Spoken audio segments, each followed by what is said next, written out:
تو ڈاکٹر صاحب یہ بتائیے کہ چونکہ آپ جامعہ پنجاب میں پرو وائس چانسلر ہیں، وہاں پر ریسرچ کی کیا صورتحال ہے؟ جی دیکھیں، جامعہ پنجاب اس میں کوئی شبہ نہیں کہ پاکستان کی سب سے قدیم یونیورسٹی ہے، اور اس کے ساتھ ساتھ پاکستان کی جو بڑی یونیورسٹیز ہیں 2-3 اس میں شمار ہوتی ہے۔ اسی طرح سے اگر انٹرنیشنل رینکنگ کی بات کی جائے تو رینکنگ میں بھی ہماری یونیورسٹی جو ہے وہ پاکستان کی ٹاپ کی یونیورسٹیز میں شامل ہے۔ اس وقت ہمارے پاس ایک بڑی تعداد میں M Phil P H D programmes ہیں جہاں پہ ہمارے نوجوان طلبہ و طالبات ریسرچ کر رہے ہیں۔ ایسے کئی مضامین ہیں جس میں ہم لوگوں نے پیٹنٹ بھی حاصل کیے ہیں۔ ہماری پبلیکیشن کی تعداد جو ہے وہ روز بروز بڑھتی چلی جا رہی ہے۔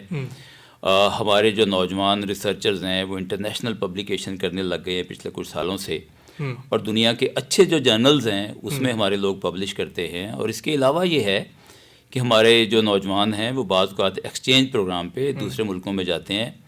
ایک اور بات میں یہاں شیئر کرنا چاہوں گا کہ ہماری ریسرچ کو دیکھتے ہوئے بعض دوسرے ملکوں کے جو نوجوان ہیں وہ ہمارے پاس آ کے پی ایچ ڈی کرتے ہیں۔ آپ حیران ہوں گے کہ چائنا کے بہت سارے طالب علم جو ہیں وہ ہمارے ہسٹری ڈپارٹمنٹ سے آ کے پی ایچ ڈی کر رہے ہیں۔ ان میں سے کچھ کر کے تو چائنا کی یونیورسٹیز میں جا کے لیکچر بھی لگ گئے ہیں۔ یہ تو یقیناً نہ صرف پنجاب یونیورسٹی کے لیے بلکہ پورے پاکستان کے لیے فخر کی بات ہے۔